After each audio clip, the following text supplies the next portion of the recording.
Hey, sexy techies. Hey, everybody. Welcome back. Welcome back. Episode 2 of our podcast. We're doing this again. We did it again. Well, after that reception for our first episode, how could we not? Resounding. Yeah, so here we are. I don't know if you know this, but the feeling of nostalgia is huge right now in the business world. There's a lot of companies using nostalgia marketing. Yeah, it's very popular. It works very well on me. I think it's one of the best.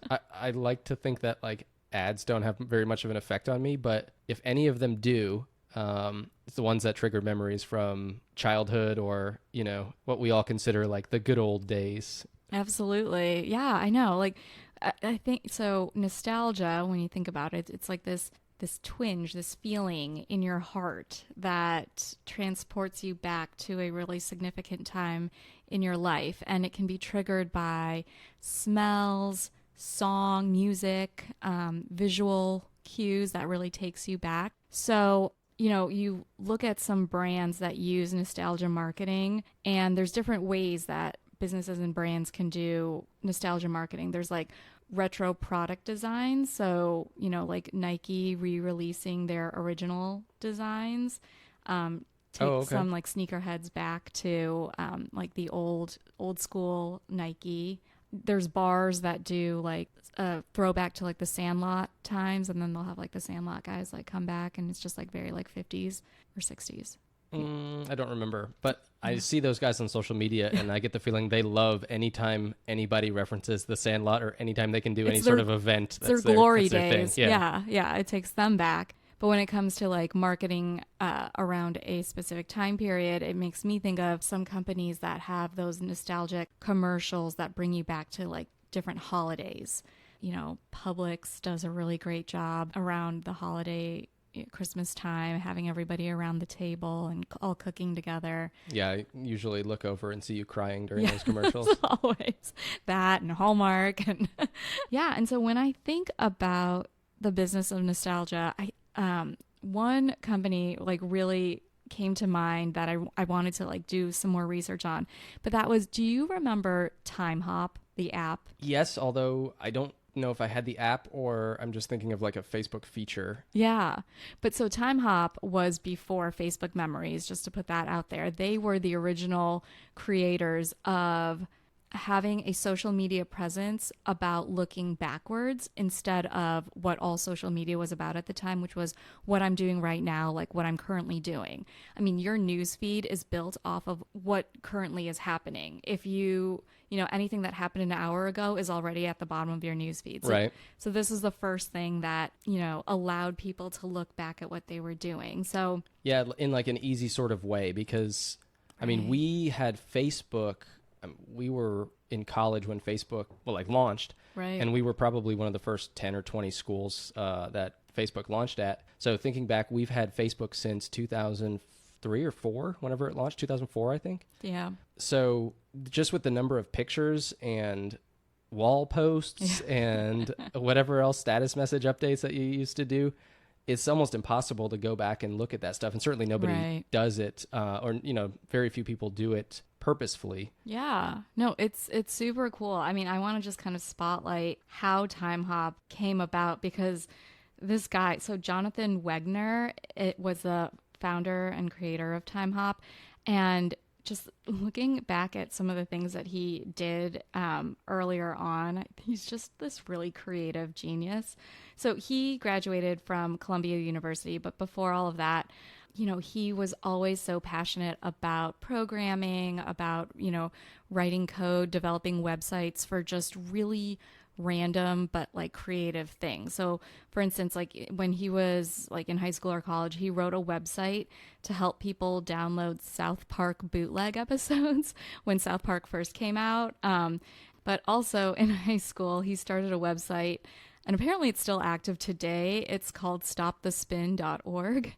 And it's a nonprofit dedicated to stopping the rotation of the earth by organizing everyone with a car to get in their vehicle at the same time and like just go full force in one direction, east maybe, or something like that, to like stop the spin to the west. It's so ridiculous and so random. It's a shame it never took off. I don't He just like thought of these things. So yeah, so he went to Columbia University. He was really big into like startups, and his one big project that kind of took off was in 2009. So shortly after he had graduated, he came up with an app called Exit Strategy, which helps New York subway passengers know where to stand on the train to like effectively get on and off where you need to be for I would closest love exit. that. I know. Like right? anytime I get on any sort of mass transit, or I mean, even taking the shuttle in the airport from like the main terminal to like the other terminals, all I think about is where to stand before getting on, and then where to stand once you're on to make the easiest, like cleanest exit to the TSA or whatever. Absolutely. I know. I think it's genius, and it's something that I'm sure as he was riding the subway, like he's just probably wired the way you and I are, that we just want to plan ahead as to like where the escalator is, Oh yeah, that would be it's right up my alley. And he did it in such a genius way, like it was his first business that he started. And it just went like in 7 months, he went from this idea to a launch where he just kind of put together this whole press kit with images, and he had, I guess, one contact kind of do a write-up about him. But it had, like, his website had a whole press kit with it. And he went to bed, and by the time he woke up, it was covered by so many different like tech media outlets, because he just kind of made it easy for them to spread the word without really having to interview him or anything, because all the information was already there. Well, so then 2 years later, he had the idea for Timehop. He saw like how successful like one of his own really creative ideas can happen. So he built the idea at a hackathon at Foursquare. Do you remember Foursquare? Yeah, of course. Yeah. So it's I never used it, but I had some friends that did, and they loved it for checking in a little while. Right. So, there was a hackathon at Foursquare, which I'm not in the industry, so I didn't know what hackathon meant. But yeah, people get together and write code and work on projects. Usually it's supposed to be a brand new project. They start that day, and then they get a certain amount of time. They basically they stay there overnight. Usually, maybe it's 24 hours, and whoever they judge at the end, whoever comes up with the best project. Sometimes they're themed, sometimes they're not. Yeah. Whoever comes up with the best project by the end of it wins. Right. Yeah. And so what Timehop started as was this whole concept of like a ghost version of yourself that you friend from the past, basically. So like you friend a past version of you, and then it tells you what you were doing like 2 years ago on that day, things like that. But then it just got too like complex and crazy. And it just evolved then into a daily email to you on what you did 2 years ago that day or whatever. But they had found that interest grew so quickly that and the open and click rates of these emails were really consistent, and like engagement was so high that they quickly turned it into an app. And this app like posts directly as an image onto Facebook with the branding and a photo. So it became a really popular thing. The first angel investors were Foursquare founders, and then other Foursquare investors. And then within the next 4 years since it was launched, Timehop was one of the top 50 US iPhone apps downloaded, with 15 million registered users, 7 million of which opened the app daily. So that is some consistent that's pretty cool stuff. Other sites then hopped onto the bandwagon of nostalgia, and Facebook created memories. Google introduced the Rediscover This Day feature in their photos. And then ultimately, like in 2018, Jonathan stepped down as the CEO. Timehop went through a major data breach and lost a lot of its users. But just this year, that online party planning platform Punchbowl? Yeah. Yeah. So they acquired Timehop. So Timehop still exists. Yeah, that's cool.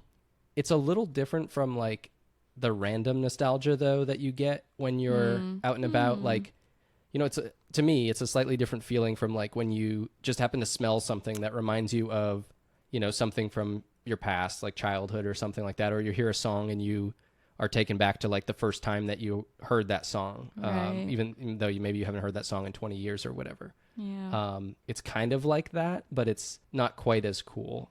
I don't know though. Me. When my time hops, and this says a lot about just how much in the trends I am, but when my time hops come up, it definitely triggers something in me because I'm seeing my tragic outfits, my, side swept bangs at the time, or even just I wear the same clothes and have the same haircut really, that I had since high school, so I don't have to deal with any of that. you are timeless. Yes. I, on the other hand.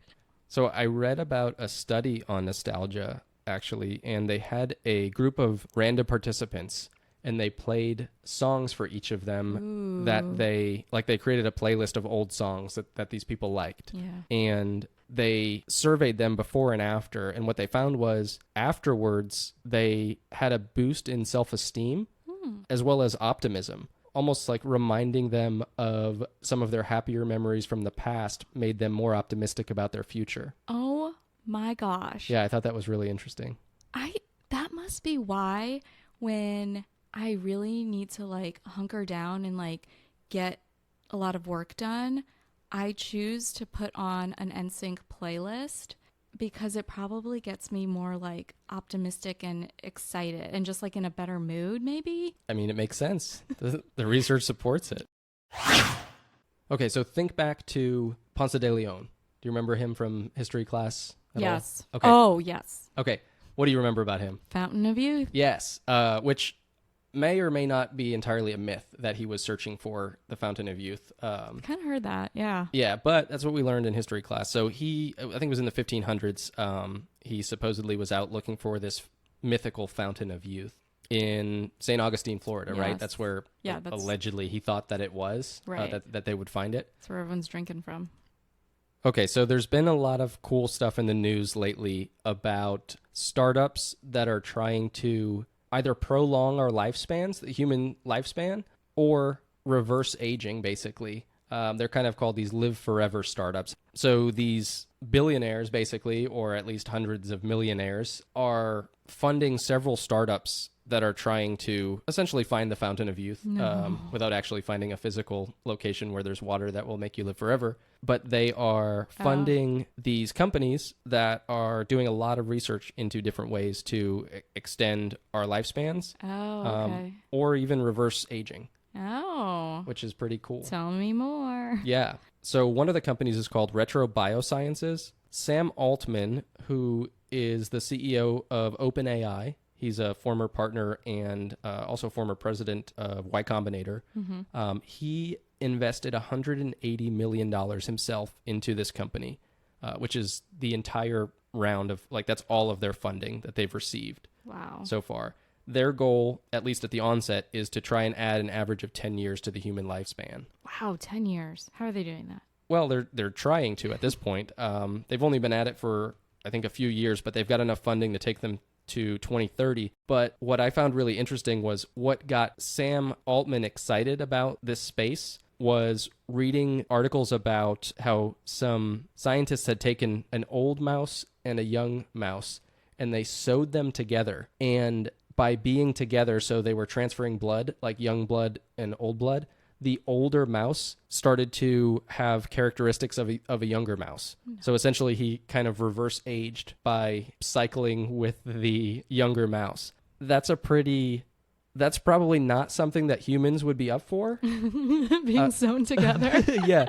So they're obviously that's not what they're trying to do. But another study was also done where they replaced the plasma in older mice with salt water and albumin, and it had the same effects. That's insane. So what they posit is that by removing some of that old plasma, even just replacing it with other substances, right. Had a positive effect on aging and sort of reversing the aging process. Are we talking physical aging signs, like crow's feet and wrinkles, or are we talking heart health and things like that? I'm not sure how they measured it in the mice. Wrinkly mice. But I do have, so there's another founder. So this guy, Brian Johnson, he was the founder of Braintree, which was a payments platform. They sold to PayPal for, I think it was $800 million about 10 years ago, 2013. So he's kind of a fanatic in this reverse aging trend. This year, I guess he's on track to spend $2 million trying to reverse his biological age. He takes over 100 supplements a day. He keeps track of every calorie that he takes in, and he says that not one calorie that he consumes doesn't serve a purpose.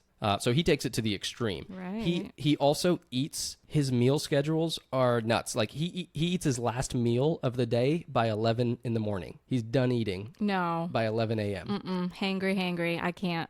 Well, I guess it works for him. So he says, to answer your question, that this program has helped him restore his heart to that of a 37-year-old. He is 45, I believe.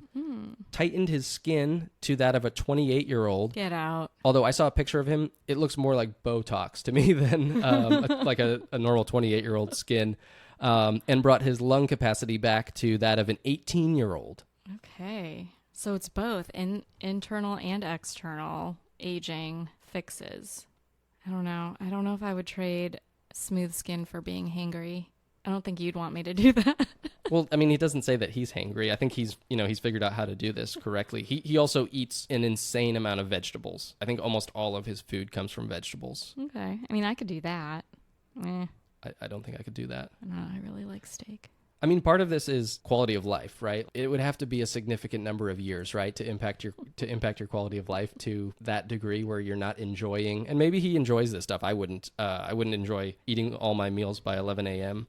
There were like 10 more years of just vegetables for you. No, no, thank you. But there's other companies. So Altos Labs raised $3 billion in funding in 2022. Jeff Bezos, founder of Amazon, is an investor in that company. Their mission is to restore cell health and resilience through cellular rejuvenation programming to reverse disease, injury, and the disabilities that can occur throughout life, which is a pretty lofty ambition, but it sounds awesome. Yeah. Calico Labs is another one. It's like a unit of Alphabet, Google's parent company. They've raised $2.5 billion in funding. So there's all these companies out there experimenting and researching ways to reverse aging. And it's not surprising that these billionaires are interested in this. If I had $1 billion, I think I'd want to live forever too. Well, right. Yeah, I know. I mean, my goodness. Of course, I'm like going on their websites and looking at everyone's headshots to see if they all look like they're 20 something. But I know they're just starting out. So maybe they'll have more recent headshots come up. Yeah, no, but this is fascinating to me. I mean, I think it also raises some really interesting questions. Like when you think about what could go wrong, right? Like what could go wrong here? What could possibly go wrong? So one thing that I'm thinking is like, and they're trying to not make this, at least the first company that I mentioned, Retro Biosciences, their CEO said, we don't want to discriminate against billionaires, but we don't want therapies that are super expensive and awkward and difficult to implement. That was paraphrasing, but basically they're not trying to create something that's super expensive that only the rich. hyper rich can afford. Right. I think they're trying to create something that's easy to take. Obviously they don't want you to have to be sewn to another human, right? Or even get replace your plasma every once in a while. I don't think they want to. I think they want it to be simpler than that. Mm-hmm. But so that's one. Like, what if this is something where only the very rich can afford? And it makes me think of that TV show Upload. That TV show yes. Upload. That's sort of a take on this, right? Live forever. I mean, in that TV show, you're living forever in a virtual reality type world, but you still have your consciousness, your consciousness, which is all you really need. Right. So I think they can put you in whatever body you want. Yeah. You're basically living in a video game. I know, it's so crazy, that show. Yeah, and then the more wealthy you are, you can upgrade to different packages. Yeah, the of more a better stuff you can do. lifestyle. Yeah, right. It's like you're at a resort versus if you're poor, you either can't even afford this at all, and you just die a natural death, or you're basically in prison when you get up there. It looked like they were kind of in a prison cell. I remember that show. How many seasons was that show? I think it's been 2, and I'm really waiting for the 3rd. Seriously, is that coming back? Google tells me it's coming back eventually. I think later this year. So if you haven't seen it, check it out. It's on Amazon Prime. You're welcome, Jeff Bezos. Another thing, though, is if we have all these people living forever, think about our natural resources. So we already have a limited supply of these things. There's already people in this world that are living in extreme poverty because they don't have water. They don't have clean water, access to clean water. They don't have enough food to eat. There's not enough land. Eventually we're going to run out of land. We're going to run out of space for all these people. So what would birth rates have to be? I mean, birth rates would have to be 0, right? Eventually, if everybody were to live forever. Right. Yeah. And it's, not to say that that's exactly what these startups are trying to do. It's I think it's kind of the end goal, but if they're saying they're really trying to reverse aging, if you can really reverse aging, then that means you shouldn't really never die except by non-natural causes. Well, even Benjamin Button died. I don't think you want to reverse aging that far. I'm just saying, like, yeah, how far are we going with these, like, plasma infusions and whatever? I think I'd like to be 21 again. I'll take 21. Yeah, I was just going to ask you if like, you could reverse back to the age. You'd say 21? Well, no, I mean, that's actually, like, if I were to reverse back to that age and, like, that time of life. But, like, in this case, you're just reversing back to a biological age. You're still going to have your right. You're your still responsibilities have taxes and having to save for your 401k. I don't think college is going to take me back, and I don't think I could afford it. Yeah. But then, I mean, like, it also raises some ethical questions, which I think are pretty interesting. Like, I'm thinking of prisoners, they're serving a life sentence, and now we can allow everybody to live forever. Do you have to make these resources available to prisoners? I feel like you can't be like grandfathered into that. Like it's like this was their punishment when they were sentenced to it. There was no live forever clause in there, so you can't just like add that in as a bonus. Maybe they can be like retried or something. Well, what about prisoners after this exists though? Okay, yeah, so they're gonna have to be like, okay, you have a life sentence or a life sentence live forever clause. I think there's gonna be different stages now. I don't know that. Would you want to live forever? I thought about that a lot as part of the research for this, and it wasn't enough. Like that's a difficult question. I mean, I guess it depends on the quality of your life and the people around you that also choose to live forever. I think it's going to be a long time until, we can. Yeah, we need flying cars first. Right. There's so many things we need first.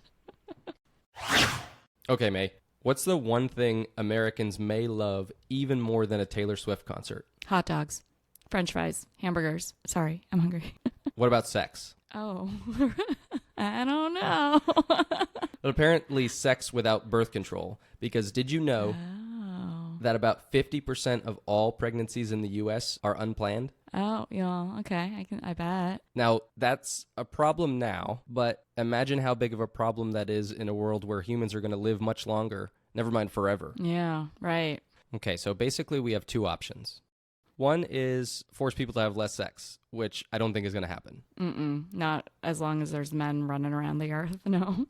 Okay, so the other option, and this is something relevant today, not just, when people live forever, is we need advancements in contraceptives. And when I think of like a stodgy old industry that like really hasn't seen much innovation in a while, at least from the male perspective, right? So I think the condom was invented in the 1800s, and of course, was modified since then and is better, but it's still a condom. The vasectomy was first performed in... I would hate to be the first patient. 1899, with experiments dating back to 1785. Yes, I would not want to be experimented on for a vasectomy. No, thank you. Tubal ligation, or, getting your tubes tied, I think was also from the first done in the 1800s, late 1800s. So, these things have been around a long time. And did you know that there are 18 methods of female birth control that are required to be covered by the Affordable Care Act in our health insurance plans? Well, I'm glad that they're all going to be covered, but 18? They are. They already are. 18. So I didn't even know there were that many different methods of birth control. I feel like if I thought about it, I could name them all, but... How many do you think are covered for men? For men? Mm-hmm. How many methods of birth control? All I know, well, I know. Yeah, how many can you think of? I know condoms are not covered, but they should be. I mean, and vasectomies absolutely should be. Are they not? Neither. No, there are no methods of birth control for men that are covered.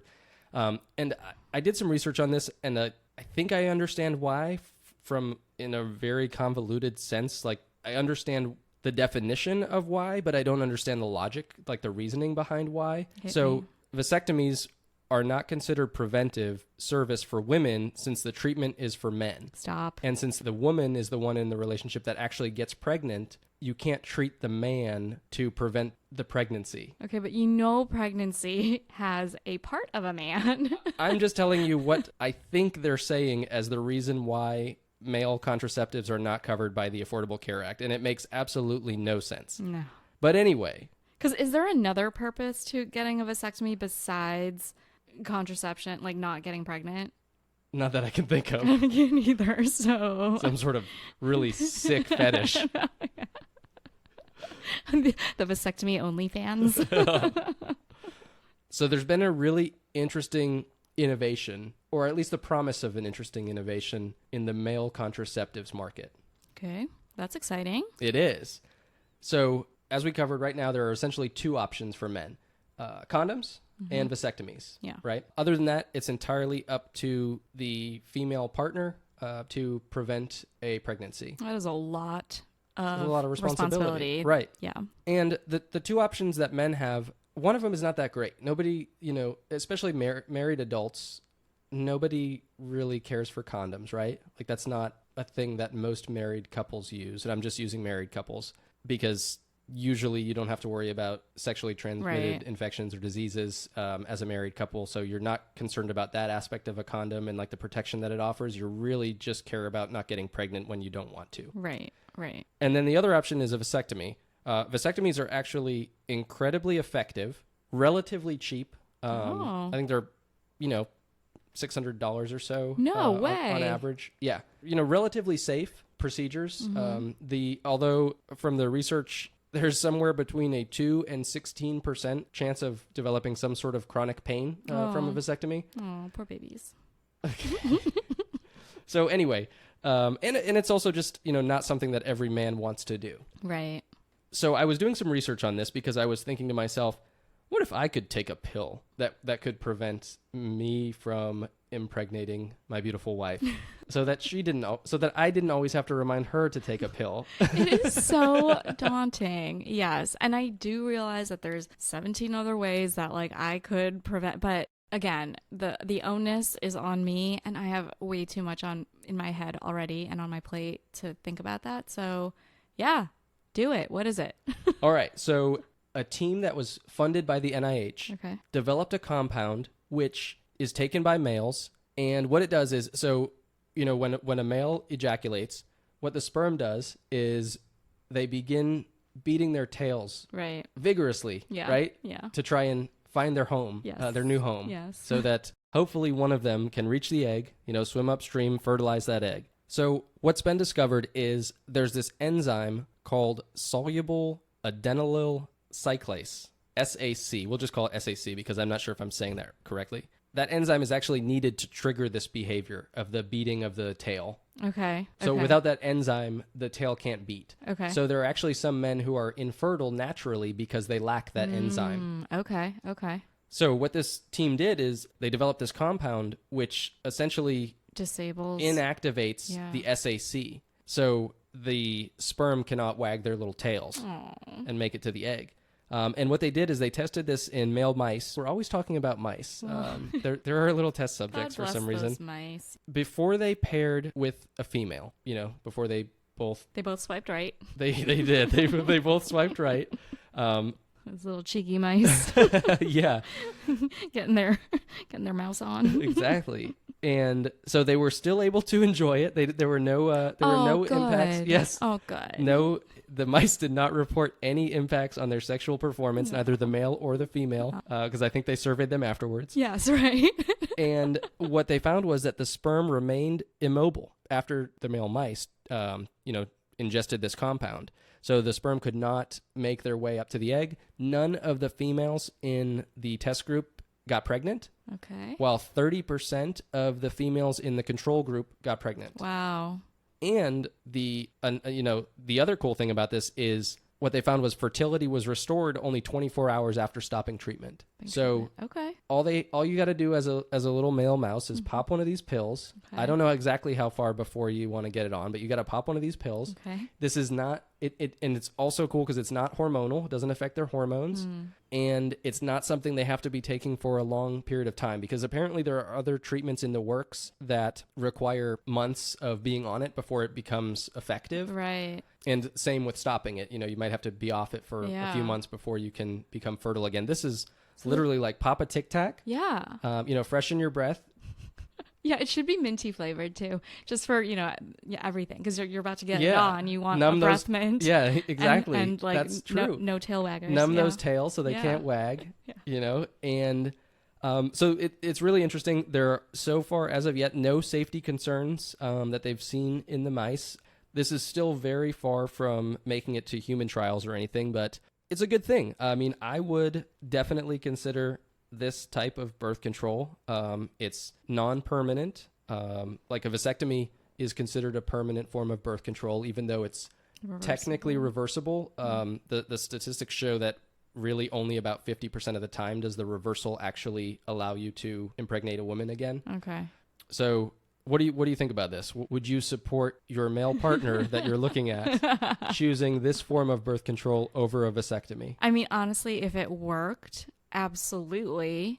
I have questions though. Like, so I'm envisioning this massive sperm just like floating in like gelatinous pool, like not really moving. But like, what if like one accidentally bumps into the egg, like without swimming? Like, how do we know that this is 100% preventable?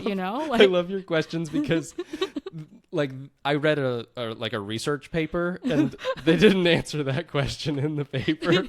They don't have the visual that's going on in my head. No, I thought the same thing though, and I'm sure some of our listeners are thinking it too. It's like, wait, so what if you laid down in such a way that like they just sort of like floated to the egg? Right. Could they not make their way in? They're like bobbing along. I think, isn't there, I have to remember back, but I think in order to break their way into the egg, they need the to, tail. Yeah, it's like with force. Yeah, it's like you can't just there's a barrier there, right? Yeah. You can't just bump into it and get pregnant. I think you got to make your way through that barrier. Right. And you can't just bump into me and I get pregnant, like even if your sperm was like working. Like, no. So absolutely. I mean, honestly, because there's no 100% guarantee with a vasectomy, and it is more of a permanent. Yeah, and an invasive procedure.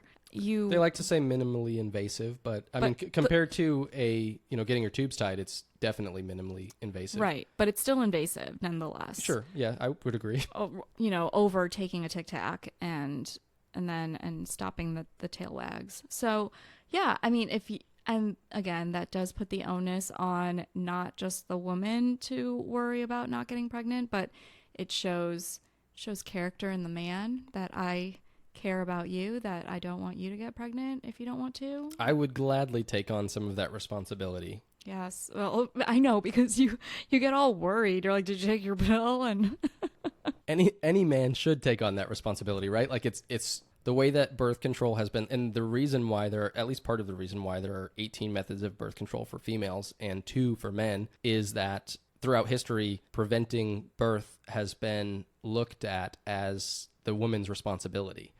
And that's the way that the ACA looks at it too, by only covering female methods of birth control. So, I mean, I think if there were methods of birth control available for men that are, comparable to what's available for women, right. I don't want an IUD or anything like that, but I will take a pill gladly. Right. I know. I mean, look, it takes 2 to tango. And if yes. If the partner's willing to, I don't even know where I'm going with this analogy. But yes, I mean, I agree. I think, making a baby is a partnership. Preventing a baby is also a partnership. So I think that's great. All right. I'm gonna call up the NIH tomorrow and we will get this thing done. Yeah, okay. I'm gonna donate $10 to the research on this pill. You're on their list. It's time to name our hot mom of the week. We need like sound effects, like pew, pew. I don't know. we'll talk about that later. Yeah, maybe a theme song for the Hot Mom of the Week. Yes. Like an intro. Yeah. So I really loved the topic of the business of nostalgia that we talked about. You know, things that make me really nostalgic. It was an exciting topic for me. I follow so many social media accounts that post nostalgic humor content. I didn't even know that was a category until you told me. The algorithm has totally targeted me. I mean, I think because maybe like one of the first people that I followed were like NSYNC members, Backstreet Boys members, New Kids on the Block members. They knew exactly who they were dealing with. You know, the algorithm was like, okay, like pop culture nostalgia, here you go. And so all these awesome content creators started popping up on like my TikToks and my Instagram. But to think of the Hot Mom of the Week, I would definitely think Chrissy Allen. So her handle is CSA Punch on both TikTok and Instagram. She is a San Diego area mom, content creator, and I just found this out. Apparently, she's also a dentist. And her posts center around nostalgia zennial music, so elder millennial. So like she's speaking my language. You know, all the throwbacks to the club music that we like thought we were so cool dancing to back in the day. Tony, not me. Tony never danced. Not me. To that. No, well, even if I did, I didn't think I was so cool doing it. But one of her, you know, most liked posts is it was something like, why do today's songs sound so familiar? And she does like this juxtaposition between songs that use the same riff as songs that like were our jam back in the day.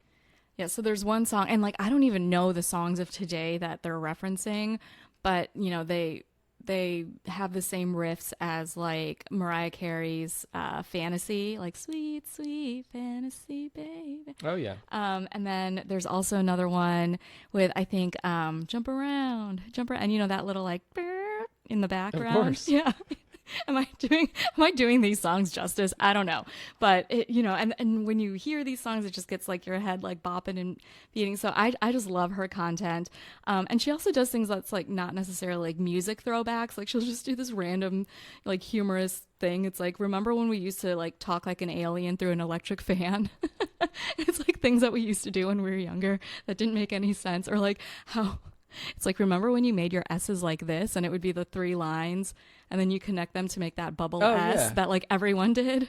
I don't know. So she posts about that stuff, and I think she's so funny. So I definitely would highlight her as our Hot Mom of the Week. Well, that's all we've got today. If you enjoyed the episode, hit the subscribe button. And reach out on social media. .coms And Hot Moms. signing off.